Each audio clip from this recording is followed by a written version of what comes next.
Sholat, tapi pikiran melayang. Begini jawaban Rasulullah yang menggetarkan hati. Pada suatu majelis Rasulullah, suasana terasa begitu tenang. Para sahabat duduk melingkar menyimak setiap perkataan beliau dengan penuh perhatian. Namun, di antara mereka, ada seorang sahabat yang tampak gelisah. Jemarinya saling menggenggam, matanya menunduk, dan napasnya terasa berat. Setelah beberapa saat ragu, ia akhirnya mengangkat wajah dan berkata dengan suara lirih, "Wahai Rasulullah, aku ingin bertanya, tetapi aku khawatir pertanyaanku ini akan membuatku semakin malu di hadapan Allah." Rasulullah pun tersenyum lembut, menatapnya penuh kasih sayang. "Katakanlah, wahai saudaraku, tidak ada pertanyaan yang membuat seseorang hina jika ia bertanya untuk mencari kebaikan." Sahabat itu menarik napas dalam, matanya mulai berkaca-kaca.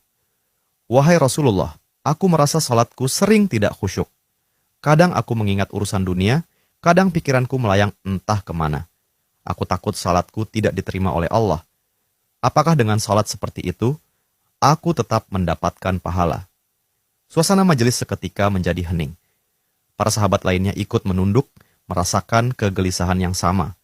Mereka tahu betapa beratnya pertanyaan itu. Namun, yang terjadi setelahnya benar-benar di luar dugaan. Rasulullah tidak langsung menjawab. Beliau menatap sahabat itu dengan penuh kelembutan. Lalu tiba-tiba air mata mulai membasahi pipi beliau. Para sahabat terkejut. Mereka jarang melihat Rasulullah menangis dalam situasi seperti ini. Dengan suara bergetar, beliau berkata, "Demi zat yang jiwaku berada di tangannya, sungguh setan tidak akan pernah berhenti berusaha mencuri bagian dari salat seorang hamba hingga ia teralihkan. Tetapi ketahuilah, Allah tetap melihat usahamu." Rasulullah menarik napas dalam, lalu melanjutkan, "Wahai saudaraku, jika engkau meninggalkan salat hanya karena takut tidak khusyuk, maka setan akan menang. Tetapi jika engkau tetap berusaha salat meski pikiranmu teralihkan, ketahuilah bahwa setiap kali engkau berusaha kembali kepada Allah dalam salatmu, saat itulah Allah menyambutmu." Mendengar itu, sahabat tersebut tak mampu menahan tangis.